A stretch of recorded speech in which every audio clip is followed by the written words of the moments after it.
And we are live! Welcome to the Crafty Bars, where we talk about all kinds of garbage and we just do shit. Yay!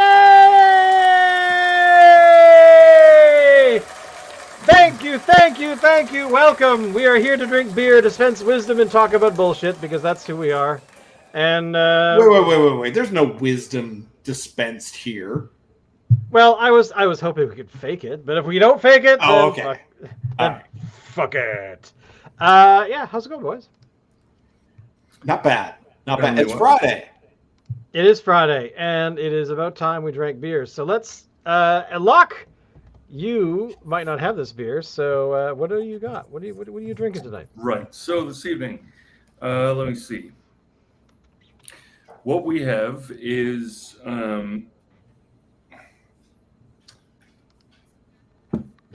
so this is I hope it Beyond the rhymes with beer. Pale's aromatherapy. Now it's called an American IPA. Now, if there's a barrier for me right now, it's that they call it an American IPA, but Okay. perhaps they mean North American, right? I think so. Yeah. Yeah. Who brews it? They've named the artwork, and the artist has signed it. Now, yeah, we've seen some artwork on this program before, Right. ladies and gentlemen. It's a drawing of a hop. Oh I mean, it's not a bad drawing. no. I don't disagree that it's an attractive drawing of a hop compared to the tugboat and hop kraken that it's dragging along behind it that you see on Fat Tug. Yeah. This is not really competitive art. Okay. But what brewery is that from? So no. I just no, so this is Beyond the Pale. Hold on. No, yeah, Beyond the Pale Brewing Okay. Okay. from Ottawa. They are from Ottawa. Maybe that's part of why they're confused.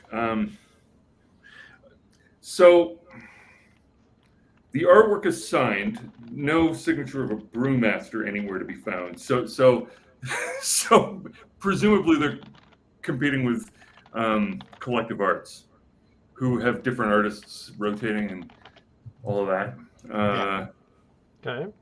But evidently, the only signature on the tin relates to the person who drew that picture of that hop. So they're from Ottawa, and they've called it an American IPA. And see that I was kind of thinking it might be an American brewery. It's kind of giving me a headache, if I'm being honest. But directions for use. So they now this is sort of cute, and I like it in a Douglas Adams kind of way. Directions for use. From Maritza. See that clearly? They're telling you how,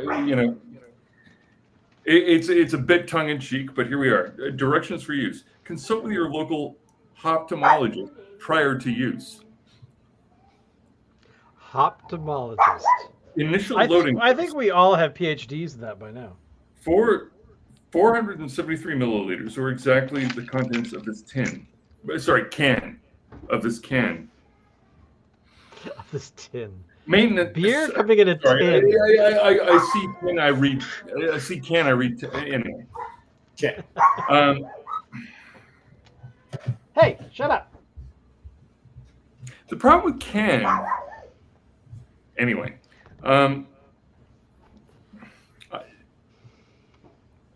Admittedly, I am a Canadian. I am not a Tinadian. Maintenance dosage, additional cans as needed. Tips to aromatherapist: gently rotate can for optimal distribution of goodness. Pour contents into preferred drinking vessel. Swirl glass gently, insert nose gingerly, inhale generously. Dive in. Now that's a very good note to swirl Go. the glass first. Just Hold saying. on. Sorry? Sorry, I said glass. Are you going to swirl the can first? I think that's. Did you not read the instructions? That's what it seemed to me. Okay, gently rotate can for optimal distribution of good. So I'm gently rotating. No, I don't think that's what they mean. Is that the kind of rotation they're I talking don't about? think so. I think they Probably mean not, sort of like but you know, keep going. swirling. I think they mean, I'm like speaking up a can of beer. You see that I'm doing that in front of a camera. That's bright, yes. Oh, All yeah. right. I mean, See how this goes. Whoa. okay, that Okay. is. There you go. Safe.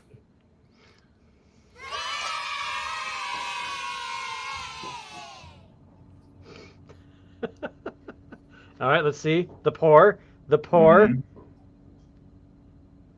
All That was right, good. so a nice head on it. Good color. Yeah. So now let me fill in some details. So this is actually a potentially interesting product in that it is a barley and wheat ale. It includes the hops and the yeast in the ingredients list. Helpful. Independently brewed by Beyond the Pale Brewing. Yeah. Nice to see that they're independent. I All right. prefer those kinds of guys. All right. All right, let's hear. I want the aromatic flavor. Well, sorry, I got ahead of myself. All right, and did you gingerly put your nose in? If I had notes of ginger, that would be awesomely, but no. Not of ginger.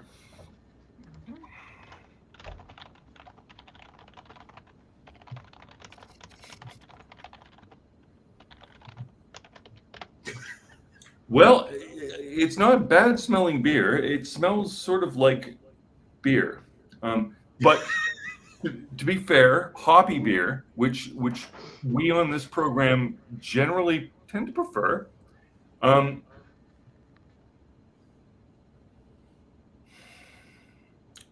floral notes.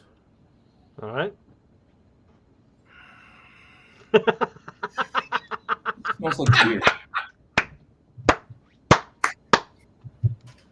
Oh my god, it tastes like beer too. Oh my! Wow. What? What kind of Yeah. a show is this when it tastes like beer? Yes. All right. So, let overall, me ask, does it taste like I have anything to say special? it is sort of everything you want out of a nice balance between sort of your summery, refreshing wheat beer and something a little hoppier. It's quaffable. I have to say, it does smell fragrant. Good. okay. As you often get with Ottawa, the delivery is a little heavy-handed, but the beer is good. Okay. All right then. Now, oh, here you go. But by the way, think of how much better it would be without wheat. The other beer tonight is this beer here. This is Alan's pick. It is a Guinness Nitro cold brew coffee beer. Alan, have you had this yet? Yes, I have. Okay, I had one with Julian earlier today. Julian, who's making fun of us consistently. And I found it was a good start and then became a little over coffeed after a little while. So let's see if that's true for a second run. Now this beer is well, it smells like a coffee milkshake. Like if you took like a chocolate and then threw a little coffee grind in it and then but here I we go. love Here we that go. cascade effect. I don't get that in this glass, sadly. That I should have used that one. That is pretty, isn't it? Yeah. I love it. It tastes like Guinness, and It tastes like Guinness with like a touch of like a coffee flavor to Well, it. what time is it where you are? 7:24. Okay, so it's still relatively early evening to be drinking something that has. Is it caffeinated? I would imagine so. I If this is imagine real probably a coffee. little bit, but It does say cold brew coffee, so I'd imagine there is caffeine in here. Is I'm actually pretty listed on sensitive. the. I'm pretty sensitive to caffeine, and find when I have this at night, this doesn't keep me up or anything. There's no. It just says contains barley, so who knows? It's probably like some concoction from some laboratory somewhere that is poisoning us. Typically, typical flavored beer. Guinness doesn't need flavor. I agree. I don't know where this beer came from. Has this been around for a while, or is this fairly new? It's a new thing. It's special. I don't think it's a regular run. I think it's a limited time thing. You know what? If you're used to Guinness and you just want to try something that's like Guinness but just a little bit different, this is a good change of pace, I think. I mean, it's tasty. I'm not going to take that away from them, but I don't know. I'm the jury is still out. I have 2 more cans to get through. I'll tell you next week.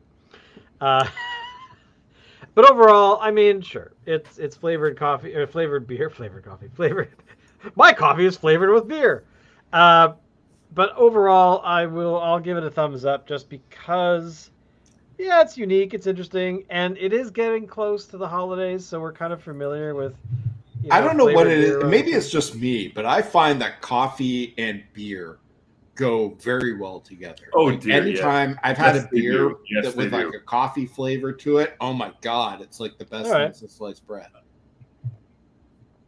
Well, I have no problem with Have this you beer, ever really. tried mixing a half coffee, half beer? Like Never done taking a beer and then dumping. I've never done that. Yeah, yeah. I mean, it only works with cold coffee, for obvious reasons. Right. But if you when I was living in Victoria some time ago, that was something that was a brunch drink that I would do sometimes, and I quite liked it. Huh. What kind of beer did you use? I think, obviously something, you wouldn't be able to pull that off with any of this sort of Northeast IPA kind of stuff. No. No. I think, Czech lagers and pilsners or whatever, like that kind of range tends to work.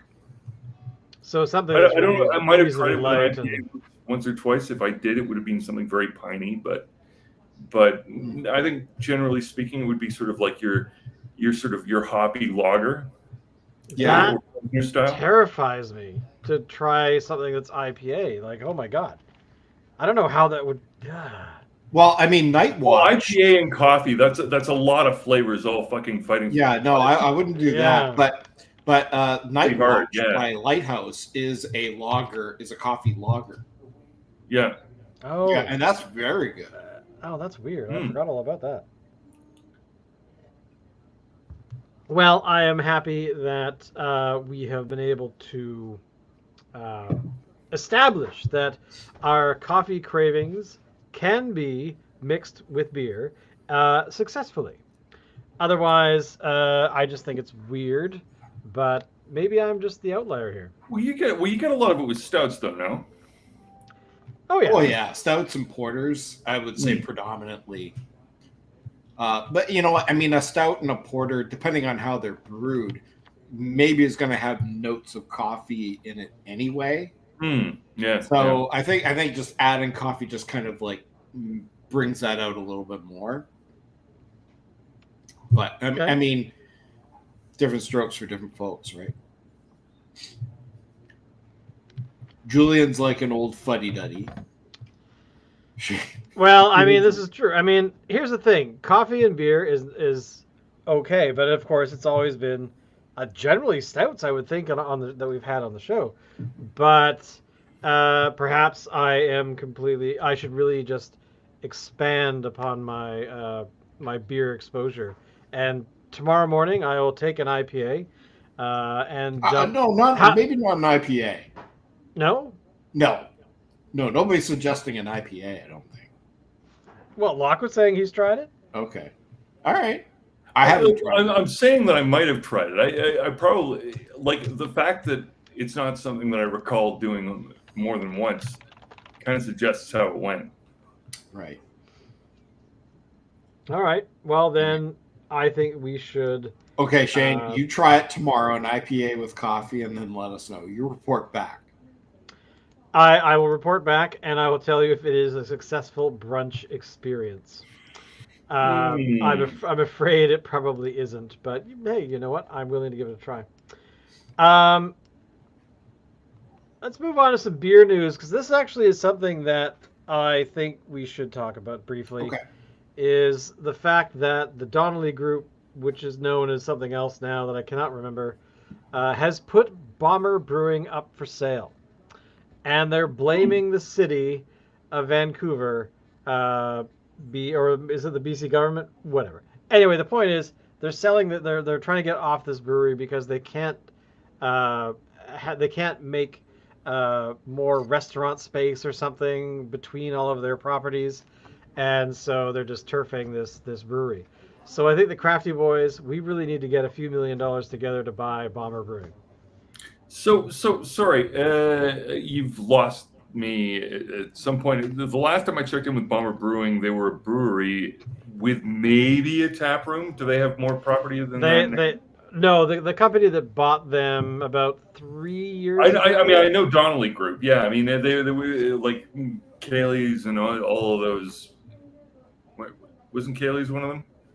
Maybe that was something else. Possibly. Anyway. Donnelly Group. They had a lot of pubs around Vancouver. No. Yes. Yeah. So, I really think that if we start a campaign today, that we probably would need to raise what, $5 million, maybe somewhere in there. Wow, you guys are just totally excited about owning a brewery. Well, here, just a second. Let me get my wallet out here. Just a second. Yeah. So, now, on what basis are you ballparking $5 million? Like, how? What's their annual revenue? Would be my first question. Well, I don't know, and I'm sure serious people wanted to buy it. Which is why these sort of things, like, they tend to be very, fact sensitive, if you see what I mean. Oh yeah. No, I'm sure that they're doing okay. I don't think they're doing terribly well, but because I mean, Bomber was one of the breweries that we did some stuff for. I built their first website. So run this by me again. So the reason for the sale is that whoever now is Donnelly Group or rebranded or whatever they are, is not, for whatever reason, their stated position is that they're selling. I'm gonna find the article. Hang on. And because there's two things here. One, they're positioning their sale as this is somebody else's fault. Yes. Which suggests to me that they're purporting to offer a lower price than they otherwise would. No? Is that not part of the argument? Let's find out. So East Vancouver Brewery listed for sale as the owners call for change to BC's archaic liquor regulations. A near decade-old brewery in East Vancouver is being sold again, and its current owner says it's because of regulatory frameworks. Freehouse Collective, that's what they're called now, instead of Donnelly Group. So they get Freehouse Collective, Jesus. Yeah, exactly. Yeah. So whoever's running it right now was born after 1981. This is actually a good point made by Julian. There are two kinds of breweries, those who own the property and those who don't. Now, I know for at least when they started, this particular building here, which is along one of the big bike paths in East Van, used to be a fish processing plant. And then they added a tap room, all that kind of stuff. So they make all of the stuff there, of course. But so wait, but again, the fish processing but they plant were added renting a tap room? Yes. Well, no. After they became a brewery. Oh. The old Tide House. That's very true. So anyway, let's find out the reason, the actual reason. A business associated with financial liquor manufacturer or its agent is likely to lead its products to being favored. Blah, blah, blah. can only sell Bomber products at 3 of its 11 bars. So here, I guess this is where it gets interesting. Um, so there seems to be a limitation on breweries being able to sell their product, I guess. But oh wow, they're only selling it for 1.7 million. Mm. Now that I didn't realize. I assumed much more. So is that just for the brewery or for the building too? No, I have a suspicion they don't own the building. I know that when Bomber first moved into that particular building, that they were leasing it from whoever owns it. But that is fascinating to me. That is to me that's really cheap. Is that There's too got to be cheap? more to it. Is it too cheap though? Yes, I think so. But what do you guys think? Would you buy a brewery for 1.7 million? I mean, that's really the thing on the table. The crafty No, boys I mean, getting that money I together. don't know. I don't know. I don't know. I really don't know. Like buying a brewery. I mean, it's like sort of like buying a rock band. Yeah. I mean, like what is a brewery without its brewmaster? The location matters. The water affects the recipe. Like there's a lot going on there. Yeah. I mean, essentially, I mean, this is the thing. This is actually one problem I have with this, is when Bomber was purchased by the Donnelly Group initially from the guys who started it, who were the people I knew. Um, they were very much doing because basically the history of this particular brand is they were a bunch of dudes that played hockey together as a fun thing to do on the evenings or whatever, and one of them was a home brewer, and then he would bring beer to the events, where they would play hockey, and they would drink it, be all fun and dandy, and then somebody eventually said, hey, we should start a brewery because this beer is really good, and that's kind of how it started. um, and then they sold to the Donnelly Group, I think about 3 or 4 years in, and that's when the branding changed. That's when all this other stuff happened that I hated. The beer tasted different, so I don't know whether they turfed the original brewmaster. Haven't a clue. But so you're saying starting from scratch, if you wanted to start a brewery today, starting from scratch is better than acquiring an already existing product. I think I'm starting not from saying that. I'm saying whatever the valuation is. I'd be looking at chattels. I'd be looking at contracts. Yeah. Market goodwill. God, in Vancouver, really now, like that's such a volatile market. I don't know. I don't know how much really I value that at. You know what I'm saying? I get that. I mean, this is the problem is that I think are now, at least for our market here, we're really saturated I think in so. terms of breweries. Like there are so many now. And I think there was a goal. Hey, Locke, Julian has a question. We need a lawyer.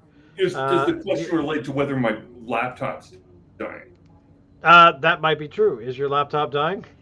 Well, it will if I don't plug it in, but I'm sorting that out presently. Go Excellent. on. What is the So, question? so the question is, we would have to get a lawyer. And so, do you know any? No. Yeah. See there. I No, guess no. I guess the Crafty Boys will never own a brewery. If you were going to do that in BC, you'd need a BC lawyer, and Oh, the of only course. BC lawyer I know, um, for them to get involved, now they just moved to Ontario, so Oh, I bummer. could see that not working out quite right. But so it's not like you can't hire another lawyer. You don't need to know the lawyer. So just because That's a you're good not point. getting him from like friends and family doesn't mean that they're not a competent lawyer. So what you're really asking is what kind of lawyer would you hire if you were doing this? Yeah. And so again, I want to know what you're getting just as a What you're basic getting premise for the money, for right? that what was it, 1.7 million? Yeah. Yeah. So is that real estate? No, I don't think so. That to me would definitely not be real estate. That is Yeah, way too. like it doesn't way sound too like big. it. So what are you getting exactly? My Is I guess assumption my first question. is equipment, brand, and not much else. Right. So for used brewing equipment and a name of one of the many breweries in the Greater Vancouver area.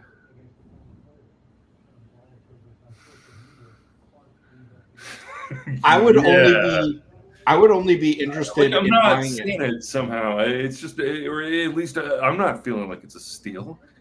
Are you? No, I don't think so either. I'm just saying that it's. I mean, I'm more sad that this brand that I saw from the very beginning Yeah, because no, I no, was no, no. Look, they did is well, and yeah, and don't get me wrong. It's not as though somebody shouldn't do it. It's just that I'm not an experienced player, and again, I think it's very sensitive as to what exactly it is that they are selling, because if what you need is also to have brewmaster talent acquired and ready to go, I mean, maybe what they're really selling to, and this is a situation that's come up in Bracebridge that I kind of got a little bit involved with, is what do you okay, do when you've got a legacy restaurant that needs somebody that can take it over, that is actually a chef, because you can't sell the property to somebody that isn't a chef and have them do anything useful with it unless they're just going to gut it, waste all the money that went into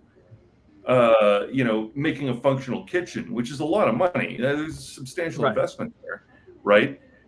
Setting it up so that it works. Like right now, you got a turnkey operation. If you've got a chef that wants to run a restaurant, you've got a killer location. Um, Admittedly, likely a seasonal one, but that said, as good a draw just on the basis of geography for a region that you could really hope for. And all you need to be is open and serving food. But the simple fact of the matter is, there just aren't people in the region right now, um, of the younger generation, who want to take that business over. And so what you've got is somebody who's trying to find somebody who's a very specialist buyer for a specialist property that's involved with something that has relationships regionally with farmers, small farmers doing, like interesting agriculture that's, niche stuff, right? Um, all of these are interrelated parties, and when the point that hits the public, which is the restaurant, dies because the chef retires and there's nobody to take their place. So what you've got is a property that's an exciting property, but you need a very specialist buyer in order to take it over. And that's, I think, sort of what you're looking at with your bomber, is that you got to have somebody that knows how to brew beer and wants So to do that, right? so something you said there actually I thought was interesting because you commented about how uh, there's a region, but there's also the generational side of it where you have Mm, our middle age, dudes, but then you also have people who are, say 15 years younger than us, give or take, say yeah, yeah, Gen yeah, yeah. Late 20s or Z whatever. or whatever. And but apparently, according to what I've read anyway, there's a lot of people that are um, no longer drinking beer. They don't want to drink beer. Their beer has become passe. It leads to bad things, or there are issues that actually, uh, you know, cloud the idea that but beer is fun. You should learn to brew it, and I blah mean, blah blah. that all sounds very BC right now. I don't think Ontario is far along on the curve. We're just adopting beer. We're a long way off Okay. to rejecting it. But go on. Oh, well, I'm just saying that if you think that the beer is, or sorry, the generational issue is that there's going to be a fewer buyers, is kind of what I'm getting at. That there are, Mm. the companies that normally, or people that are starting companies or whatnot, might not want to invest in a brewery because they feel that like the longevity of it might be in question. So, Yeah, well, and that would be a consideration. I'd be paying close attention to that, wouldn't you? Well, I mean, but part of the regionality part is that Nokomis Brewing was a brewery in Vancouver Mm. for some time, and then they moved to the middle of nowhere, Saskatchewan. And Hmm. because the water was better, I've forgotten the exact reason. But they've survived. They've become a Saskatchewan brewery, and they've done stuff. But I don't know. I would be interested to talk to them in what was the experience of running a brewery in BC and then moving to a different part of the country. Mm. Um, and was that decision was it based on the quality of the water or whatever, or was it really based on the fact running a brewery in an expensive city like Vancouver, where With a Bomber is? million people competing with you. Exactly. Was that like? There's all these things that just that stuff you're talking about. I hadn't actually considered because the generational part is it's true that we will have those differences. Juvenile is a thing. We'll turn around and be like, "Get off my lawn, you Gen Zers," or whatever the generation. Who are we supposed to yell at now? Who's on our lawn right now? All of them. I like Gen Z. I have no problem with Gen Z. I still pick on the millennials. Okay, so so basically, the millennials need to get off our lawn and learn to run breweries. Is that kind of what we really want them to do? I think what we're trying to say is that the whole craft beer industry, at least in Vancouver right now, is on the downswing a little bit. Yeah. You want anytime you're going to invest in any kind of a business, you want to buy low, sell high. And right now, I think we're buying a bit high. It's going to go down, and then eventually it's going to recover. And that's when it just starts at the to swing up. That's when you want to buy. So I think the timing is wrong. The only reason why I would ever be interested in this is not necessarily because of Bomber Brewing, necessarily, but I think that there could be a market in having a brewery that you can lease out to smaller brewers who maybe can't afford to have their own infrastructure. So, like say Fuggles and Warlock, when they started, they rented space in existing breweries to have their stuff made. Superflex, I think, did the same thing. So if you were to set up a brewery where you have like a brewmaster in there, but you allow other people to come in and lease the space from you so they can brew their own beer and do whatever the hell they want. Brewers, yeah. Yeah. I think that's a good business idea. And I think that could even work now.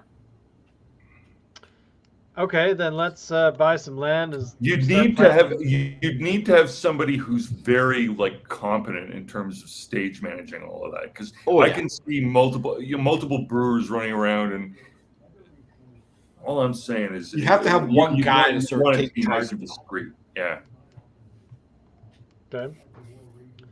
So basically, we're screwed. We can't buy a damn thing. We should just. I think we could buy it.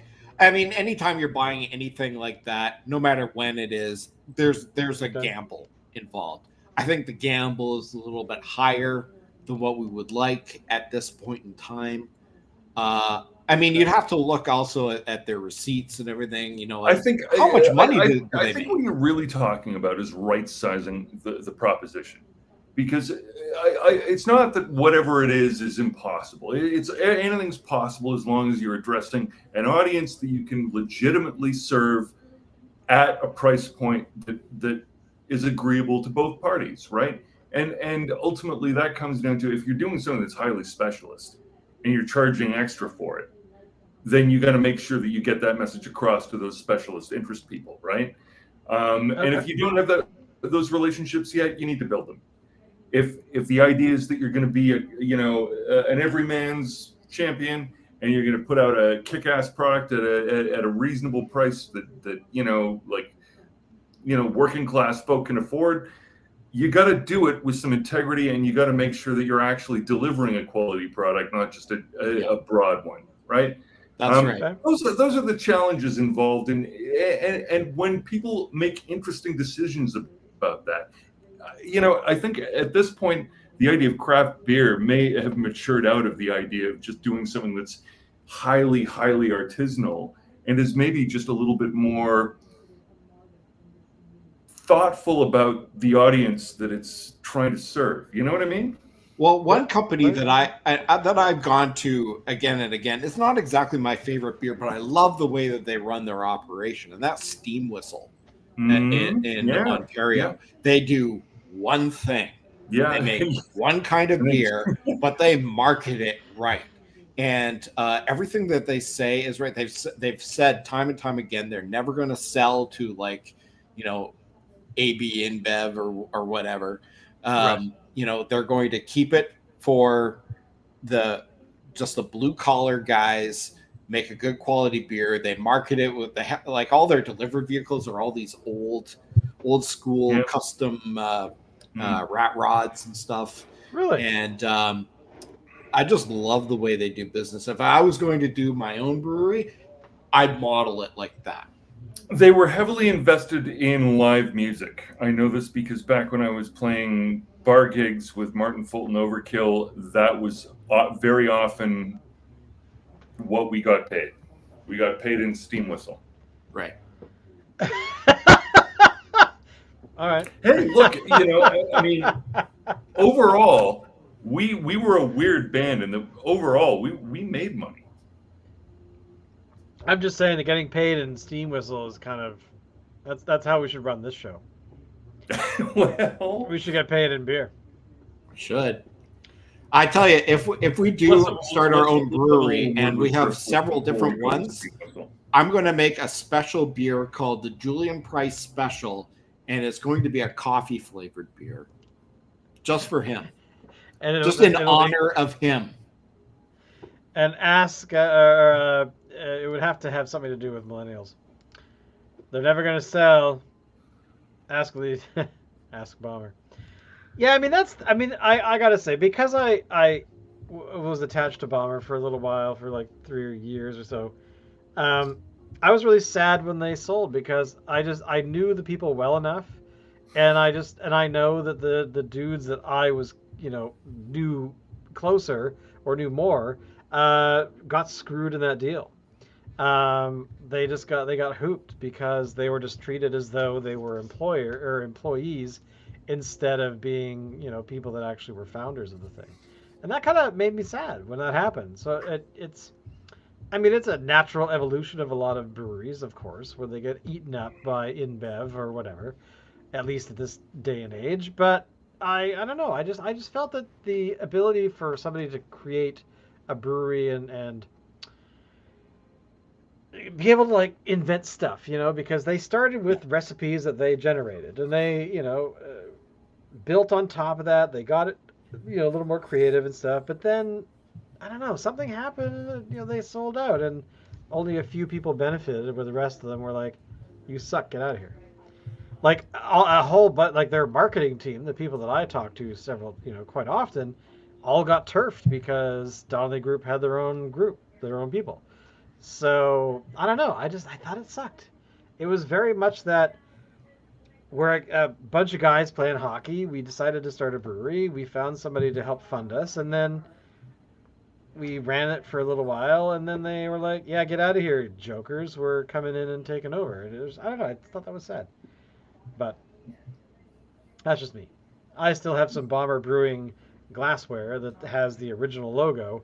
This drunk, crazy person invented the new Bomber logo when they sold. So anyway, I mean, that's another thing. If you were going to buy it, old Bomber Brewing had some integrity, because, correct me if I'm wrong, but before they became a brewery, they were a sports team. No.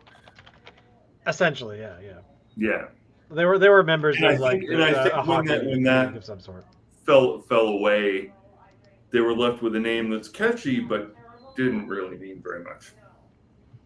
And if you're going to buy it, you're going to have to rebrand it, because I think the branding sucks on it, and that's going to be costly in of itself. Well, yeah. I mean, it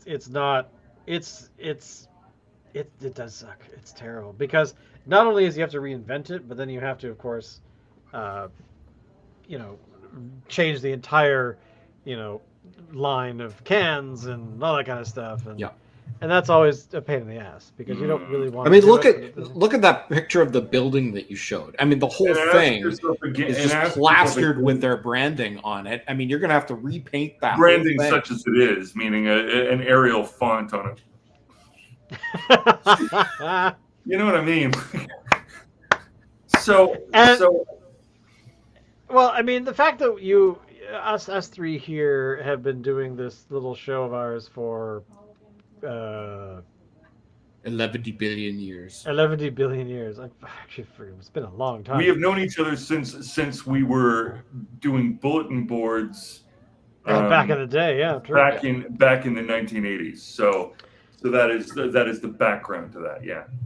So, I mean, but we've seen so much branding over those years that of different breweries and different. I mean, a lot of like Collective Arts was one of the first ones that like changes their art constantly.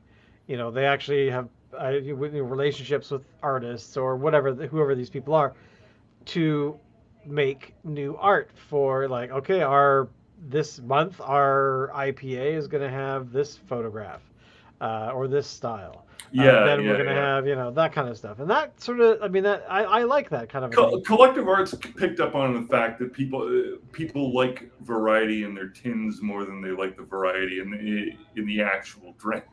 That's not a bad way to put it, because we have dealt with so many beers that have been created and launched and all that kind of stuff for that are kind of creative. The brew people are like, let's try to do this and then see what people think. And I like that, and it's heavily done at Christmas time, of course, because we've done all those different advent calendars. But because people like it. Yeah, and overall, but then the thing is, I don't know. I just feel that this whole buying and selling of breweries is makes me sad that all of these individuals, these small groups of people that get together to do this creative endeavor, get screwed by the large. It's gone from being passion projects to being a corporate that yes thing. Yeah, exactly. Yeah, it just makes me sad. And can you take something that's become like a corporate entity and turn it back into a passion project? I don't know that you can. I don't know, but context is always a sort of a valuable asset in that. You think back to the 1980s, Kokanee, in its way, was quite revolutionary, opening, a brewery in the Kananaskis. It provided jobs for people in an underserved community that lived out in the middle of the fucking mountains. Didn't have jobs, needed jobs, and they built a plant there that could provide jobs and bring people a way to make a living. So maybe there's an opportunity for craft brewing at a corporate level, but whatever it is, you hope that they're going to pay attention to the product enough that it's not just going to be an assembly line that does a careless job, right? Right. And the more that becomes available to mechanization, AI, whatever the fuck it is,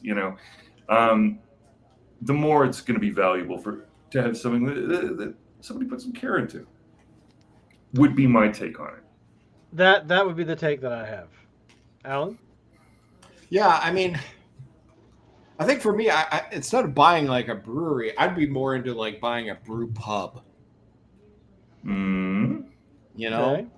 Where, maybe you don't market it out beyond the borders of your own establishment, right? But you produce a good enough beer and good enough food that people will come and partake of each. It's kind of like what I want to say, Dead Frog, not Dead Frog. Whatever that Spinnakers. brewery is. Well, there's a beer place down the block from us where it's changed hands. Steel Toad? Jillian, help me! I don't remember the name of that place. Steel Toad? Is that what we're talking Steel about? Toad. Used to be Yeah, called Steel there we go. Toad. Now it's Frog called Toad, something yeah. else. Yeah. And but that's basically what they were. They had uh, about three or four sizable brew equipment and tanks, and they sold the beer primarily there. And every once in a while, they would can it and sell it elsewhere, but Mm. not that often. And yeah, okay, the Mark James Group is the best. Uh, but I don't know. You kind of had that idea that they were doing it for the love of the product, and they were doing a few creative things here and there. But if you really wanted it, you had to go and visit and hang out in their establishment, and just kind of take in the ambiance and bring your friends and all that kind of stuff. Where you could not go, like to pick on the Mark James Group and the Donnelly Group, you can't do that as readily. Sure, you could go to their restaurants that they own, sure, but they're not. They what is it? I forgot which one is it. The Mark James or I think it's the Donnelly that has the uh, social tap houses or whatever they're calling them. But they're pretty generic, run of the mill restaurants that you can see anywhere. But you don't have, that kind of. You don't have the Cheers moment. You don't have a place that you go to that you decide to go to on a regular basis because the staff are cool, people you meet your friends there, you make new friends while you're there. Like you don't have that anymore with these large sort of chains of restaurants slash Hmm. breweries that and I just think that it kind of destroys it. And And every time I that is exactly why I attend when I do Sawdust City's tap room. It is yeah, and exactly that community that you otherwise miss. And what it is partly down to people who the way you set it up makes a difference. Like if you set things up so that the seating is necessarily discrete and that's all the way through, you won't get people mingling. If you set it up beer hall style, and this is again part of craft brewing in terms of what the craft of being a brewer traditionally was a place that accommodated that social flow that allowed people from different walks of life to mingle, right? And when you make that long table, and it's odd because it's not the same as the Arthurian round table where everybody was perfectly equal. The long table is just it's just anybody can sit there, you know what I mean? And so you yeah. get some jockeying, but at the same time, it's sociable and everybody is part of one table. And also like watching and this is actually something that's very common in British television programming, Hmm. where and I picked up on this I think with a series called uh, I can't remember the title, but a ghost, a werewolf, and a vampire live together in the same flat. Um, it did have an American version of it, which apparently was terrible. But anyway, the point is, it doesn't matter what the show is about. The fact is that they had a watering hole, which was this bar down the street from where they lived. Um, but the thing is, it was not a bar that I was familiar with because it was basically like somebody had taken a house, or well, I guess these were sort of townhouse kind of things, and converted their main floor into this open space that had a bunch of tables in it and a tiny little bar in the corner where a guy stood behind it and dispensed the beer and whatnot. And it really felt like a place where you would go to hang out with people you knew. And where, I you can't really you don't get that feeling if you're going to like, Boston Pizza. You don't get that feeling if you're going to Kraft. They're these Hmm. large places, they're very roomy, they've got tables everywhere. You can of course meet up with your friends there, that kind of stuff. But it doesn't feel cozy. It doesn't feel like it has this built-in historical kind of history to it. Historical history? It doesn't have a history to it where it's like, oh yeah, the bar, yeah, 5 years ago we moved the bar from that side to that side. because we took the fireplace out, or we added the fireplace and put that thing up, Mm, mm, that kind of stuff. The evolution of a place where yeah, people yeah. congregate, and I've whinged about this before, but the whole idea about the loss of pub culture, uh, where people just oh, it's Thursday night at 5 o'clock, let's go hang out for a couple hours, chat with people that we know, and throw a few darts, eat a few peanuts, drink some beer, and then go home. Like there's all these things that don't happen anymore, and Mm, the reason I'm also whinging about this is because in our building over the last few couple of years, there's been a bit of turnover with people, and a lot of the people that have moved in haven't really integrated into the culture of the building. Where, like you have people that are going to bend over backwards to help you out when you're in need, and these kinds of things uh, happen in my building quite often. So, but I've noticed over the past couple of years that I see people that obviously live in the building, in the elevator, in the hallways, and you say hi, and they don't really respond. They kind of, somebody described it to me the other day about it's like they want to go into the elevator with three or four other people, but they want to turn around and face the wall and not interact.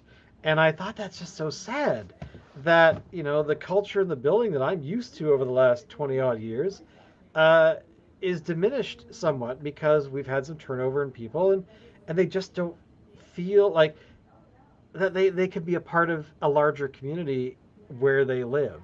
That they just kind of want to live in their apartment and ignore everybody, which is fine, and they have every right to do that. But I think it's really sad that that happens. That because the mm. thing that I've seen over the years is that somebody breaks their foot like I did, and somebody came along and said, "Hey, do you need help walking your dogs?" Yeah, okay. Did they? We didn't ask them to. They just offered. It was like, "Yeah, for the next few weeks, could you help out?" Yeah, totally, no problem. That kind of stuff doesn't happen in a lot of places. That because every time Mm. we have friends come here, they're always, saying at some point, "Wow, I can't believe you know all these people in your building." And it's like you guys have parties all the time, which during the good weather, it feels like that a lot, where you're going to the rooftop of our building and hanging out, when you don't have to travel because, it's like you can Hmm. invite people over, you can, it's sad. It's very sad that the younger generations like millennials are just fucking it all up. So thanks a lot, millennials, Um, um, or Gen Z or is whatever there the who are we supposed to do hate? we maybe as Gen Xers have some responsibility to bring people on board with that stuff? To be honest, I think we do. Yes, but I find that what happens if you have a culture, but you've got a lot of turnover in a very short amount of Mm. time, it's True. really Turnover is a hard. problem everywhere, right? Yeah, Yeah, no, it's true. it's like if it's gradual, somebody new comes in, and then the whole community kind of surrounds that person and like envelops them and everything. When there's a whole bunch, it's like almost impossible. Well, it's Mm. also on the street where I grew up. Um, for I would say probably until I was maybe 12 or 13. Um, I mean, it could have continued. I don't know. I became a teenager and wanted to look at boobs or something instead of Mm. hanging out with people I knew on the street. But there Probably. was there was always a party at the end of the street a couple times a year. There was this field, which is a part of Colquitt's Creek Park, and the city comes along every so often, mows the lawn. It's not it's not that big, but people would throw up picnic tables. They would bring food. They would invite everyone in the neighborhood. They would block off the street a little bit to prevent people from getting murdered. But that was kind of a thing that I grew up with, and I kind of forgot about it. And then because I moved to Vancouver, I've been here for 23 years now, and I found this building completely by accident. There was this community that's always around, and some of them who have moved away but still own their properties are very particular with who they rent them to. It's like, and they warn them like, we want you to join the community. We don't just want you to be a tenant. We want you to be befriend the people you live nearby, and because you never know, you might need to go away, or you might need jar of milk or something, when you're baking something, and you shouldn't be afraid to say, "Hey, does anybody have a whatever?" And you might have three people go, "Yeah, I got some. I'll put some, aside for you." You know, but then I went back as an adult in the last sort of 5 years or so, and there was actually another party at the end of the street I grew up on, and it just reminded me about the whole concept of community in a place. And the community at my the street I grew up on, there are all these people that have been there since the 70s, and but then there's all these newer people who don't know that there were parties that have been sort of introduced. And I kind of hope these sorts of things continue. But maybe it's time for a shot. Julian, it's time for a shot. But anyway, I mean, it's just on my mind the past couple of days because I've been reminded a couple of times about how these communities get built. Like, I don't know, Alan, where you live, do you have these sorts of, did you ever, or has there ever been? Oh God, no. That's too bad. You should start one. Yeah. Start like a barbecue in your driveway and invite all your neighbors. Yeah, I don't like my neighbors. They can go suck ass.